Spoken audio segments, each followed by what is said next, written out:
Good morning.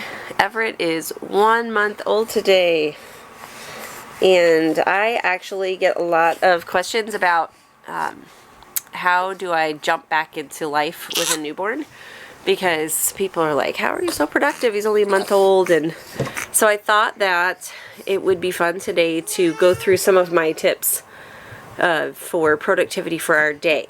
I actually was going to record this a couple days ago, and I ended up with a cold and I don't know, a little stomach thing that I was like not feeling the best, but still trying to push through.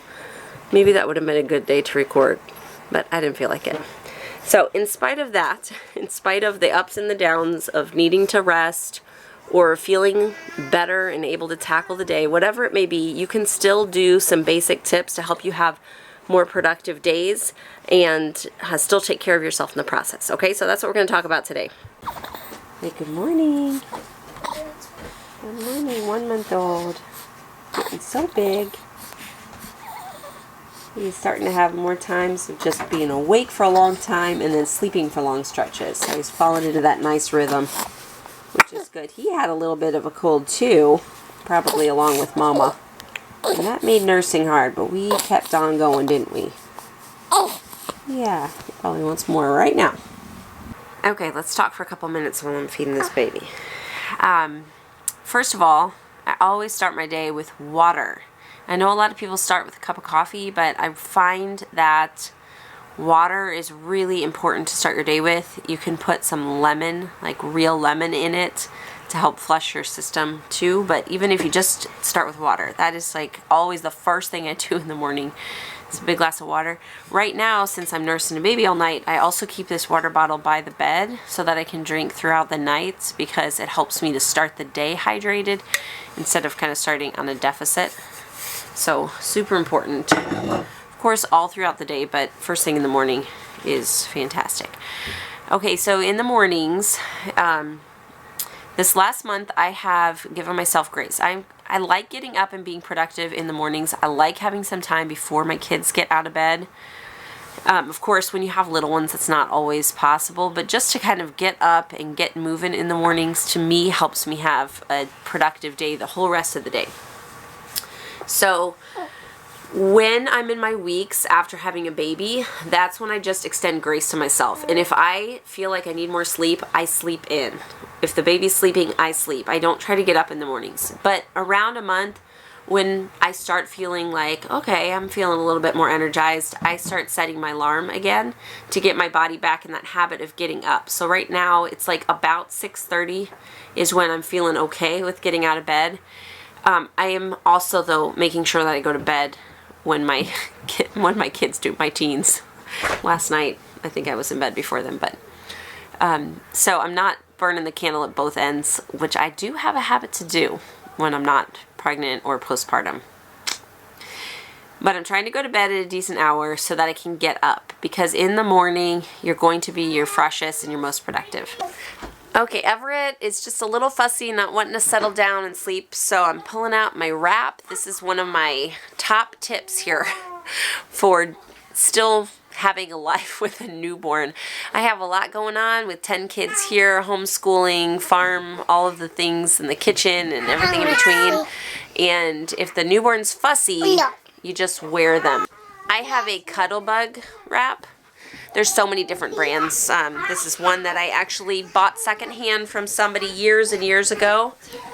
I find these to be Lifesavers for newborns. I only use them for newborns because once they get past the newborn stage, they're so heavy that they kind of make my back hurt. But it is absolutely worth it. I think I paid $20 for this one because, like I said, I bought it from somebody, and it was still in the package, but they were like done with it, I guess. I don't know. You can find them. Some of them are stiffer fabric than others. This is a little bit more of a like t-shirty jersey knit, and I like that it's comfortable. But these are Lifesavers. Okay, Lydia, we're going to put this baby in here.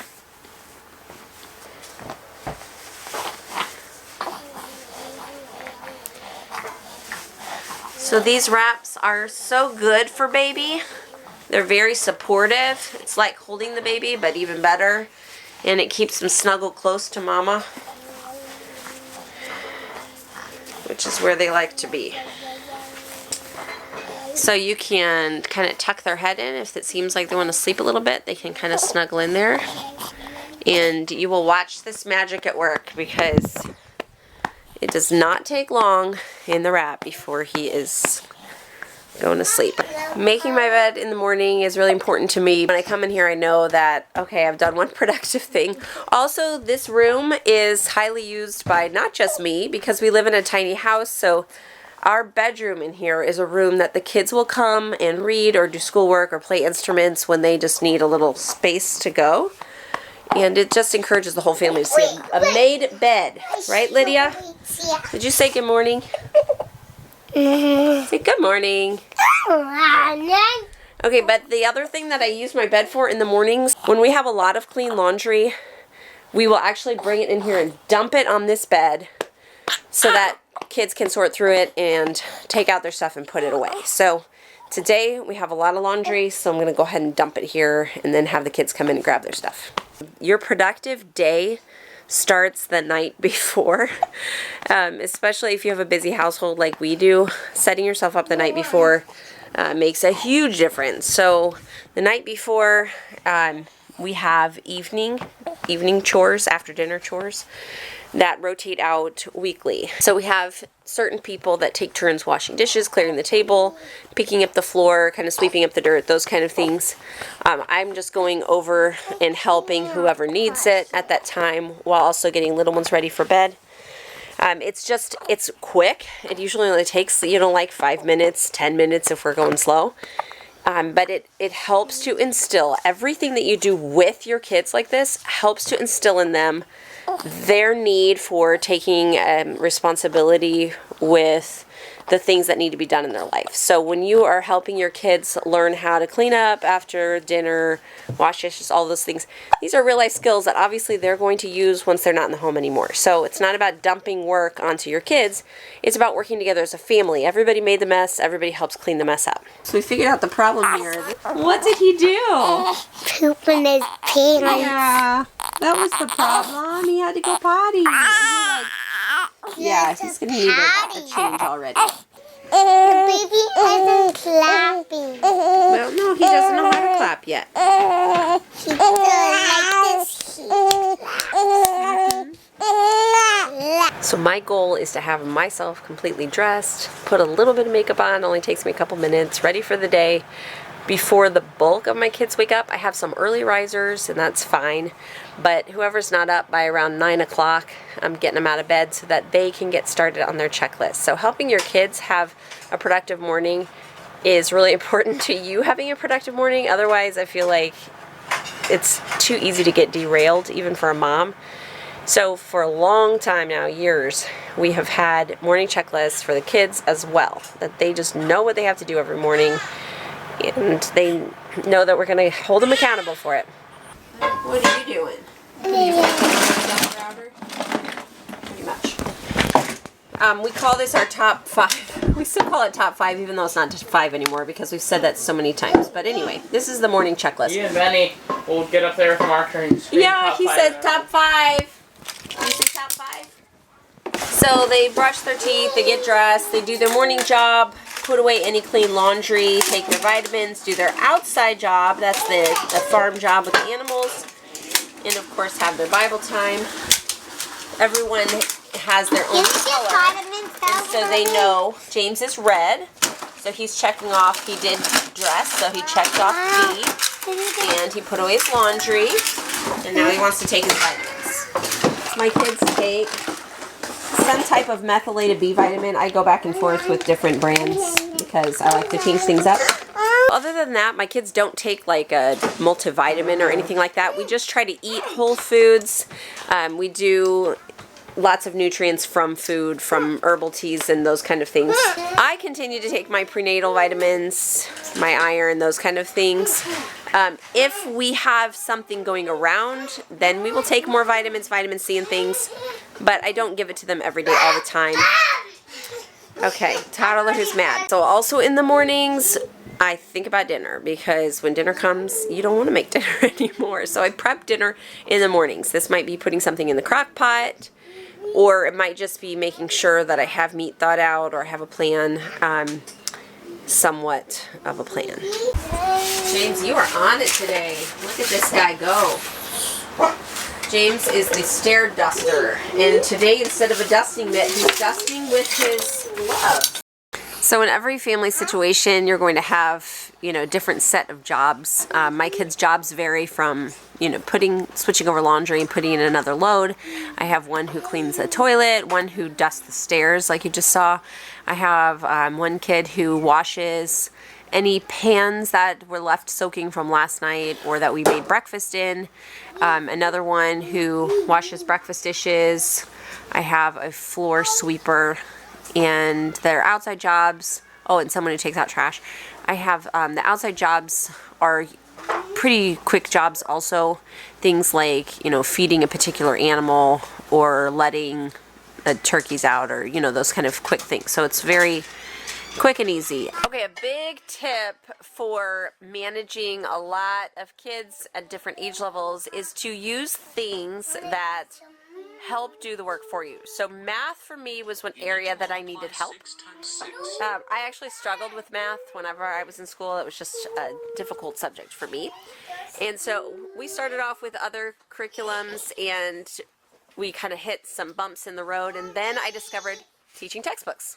So this has been several years now that we've used teaching textbooks, and I use it for all my kids down to Jeremiah, who's 7. He just started it this year. Samuel is on level 5, and he pretty much works entirely independently. I don't really think you ever need my help. No. Once All in a I while. asked for is a multiplication chart. Yeah, once in a while I will have kids, like yesterday I sat through something with Leo. He's on the algebra level, and we worked through some problems together. But for the most part, it is completely independent of me, and that's what I needed. It was just a subject that I wanted to hand over to somebody else, and it has been a blessing for years now. If you want to try out teaching textbooks, you can try it out for free. They have a free trial, which is how we started. We tried out the free trial, and I will put a link for that in the description box right underneath this video so you can try it out. So Samuel, show us a little bit of how this works. First, there's a lecture that explains all about what you're doing. We've talked a lot about multiplying And then numbers. it goes to that.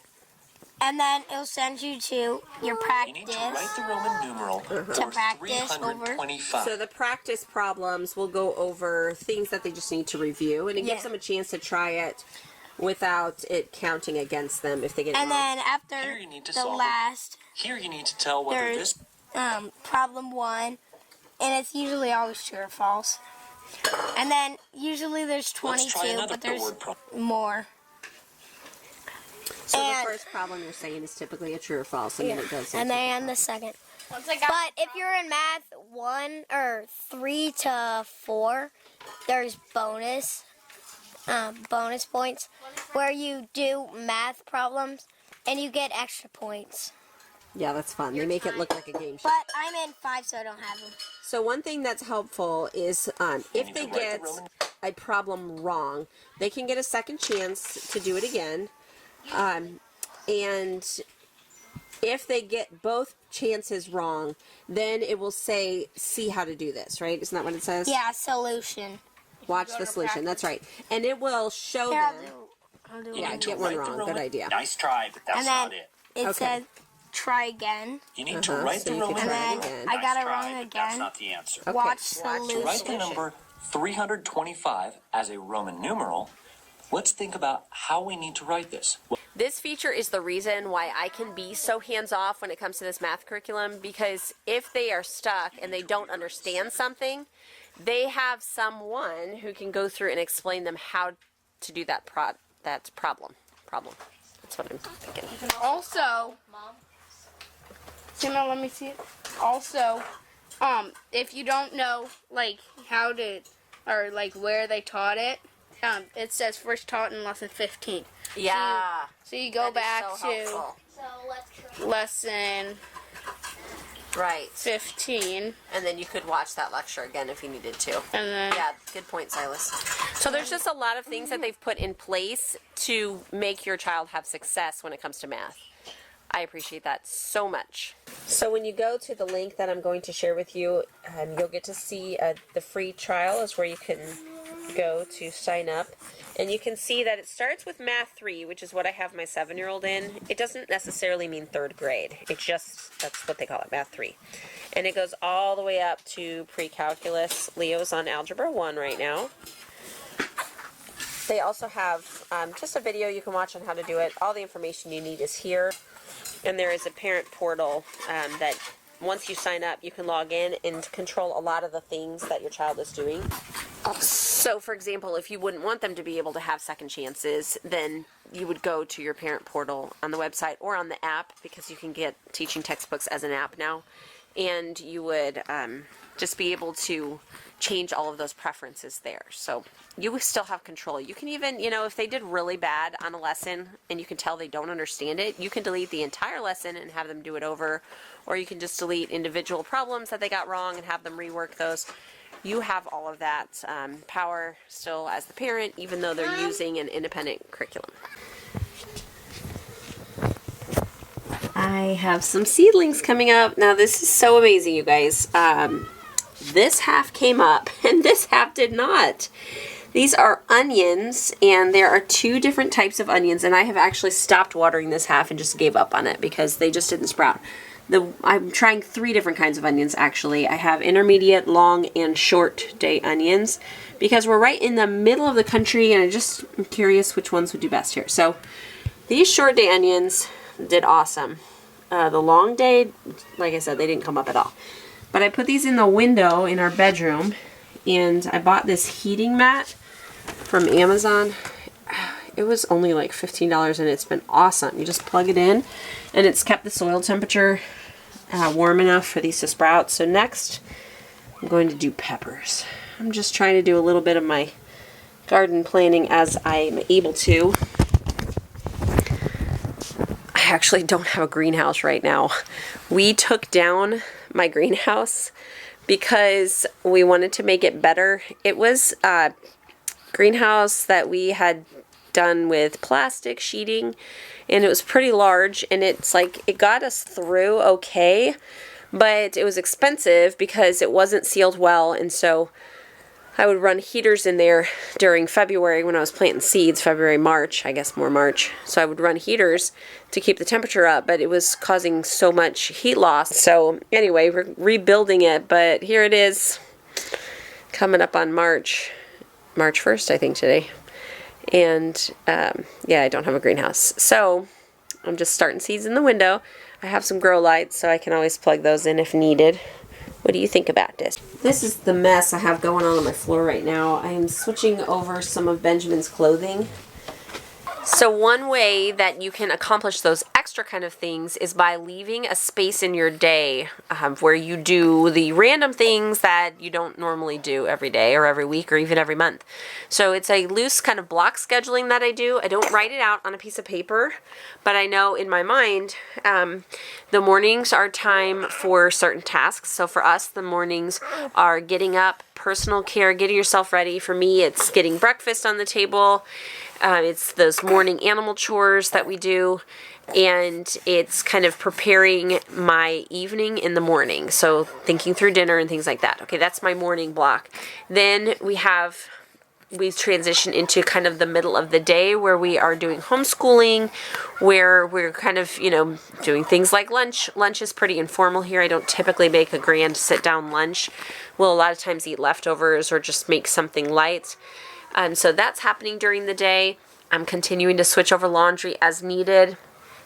Nursing a lot. One tip as I go throughout my day that helps me to not be frazzled by all the things around me that I see that need to be done is I carry actual pen and paper along with me and write to-dos as I need them to happen. So right now I just have this really cheap little paper note thing, and when this is full I'll move on to another one. I used to try to put reminders in my phone, but I found that I would get distracted by the phone instead. I'd go in to put a reminder or check what I needed to do next, and next thing you know I'm distracted with an email that I got or messages. I get so many messages, those kind of things. So writing things down on paper ensures that I'm going to stay focused and not get lost in the la-la land of the iPhone world.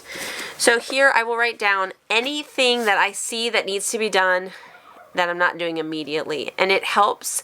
This is your mind, your paper and your pen, your to-do list, whatever you use to write things down, that it's your brain, because I have a lot going on up here.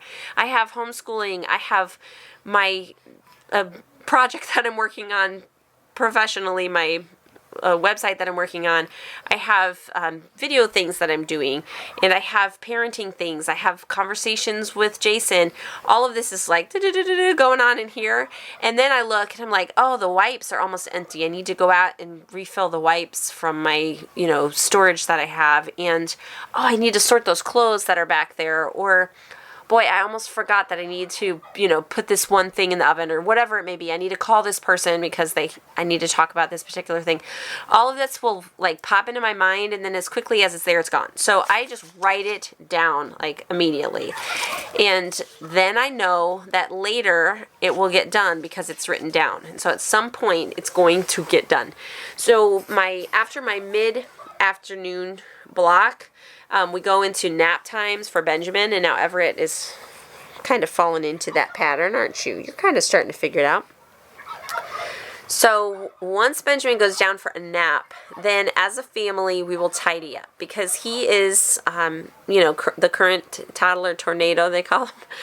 And he's just, in that real busy stage where they dump things out a lot and they make a lot of messes. And so as soon as he goes down for a nap, that kind of enters us into our afternoon time, where there's more time for the older kids to do things without the toddler right there. So it would be a good time for us to do a more complicated read aloud that, it might be a little tricky with the two babies around. But first we do a tidy up. And so we'll just kind of generally pick up the toys or the things that are out, put away things that the kids have used for school that morning. Just overall 5 minutes or less, just a quick tidy up.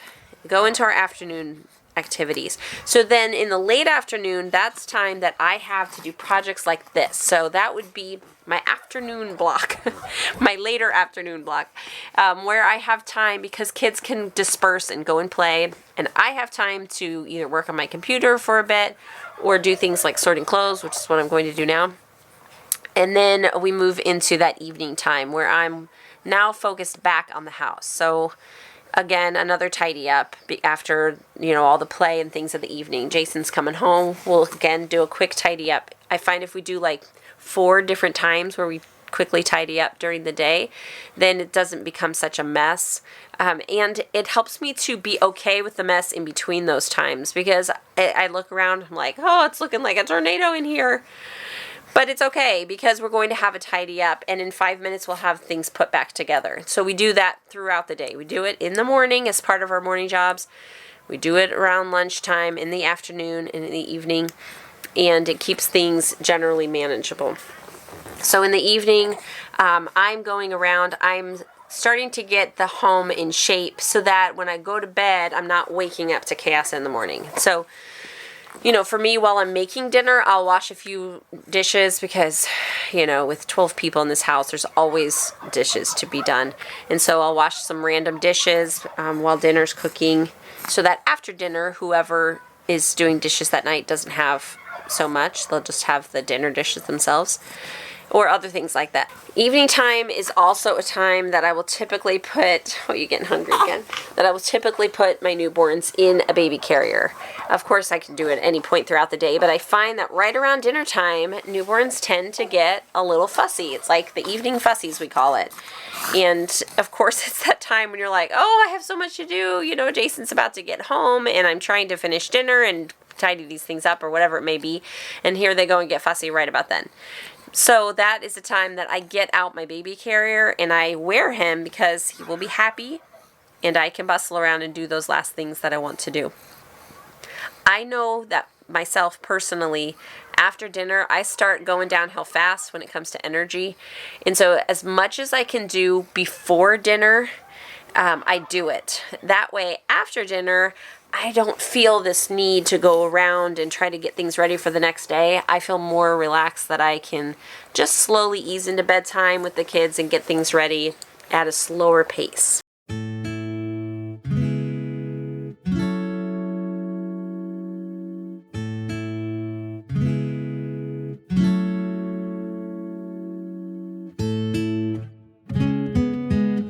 Okay, I've told you a lot of tips today, but I've got to tell you my most helpful tip, which is to keep your attitude in check. Moms are the gatekeepers of their home when it comes to attitude. You know the old mom, if mom's not happy, nobody's happy kind of saying, and it's so true. We kind of set the tone for our home. Even right now, I was so irritated with one of my kids. I was just like, okay, I am just going to have to choose to push through this.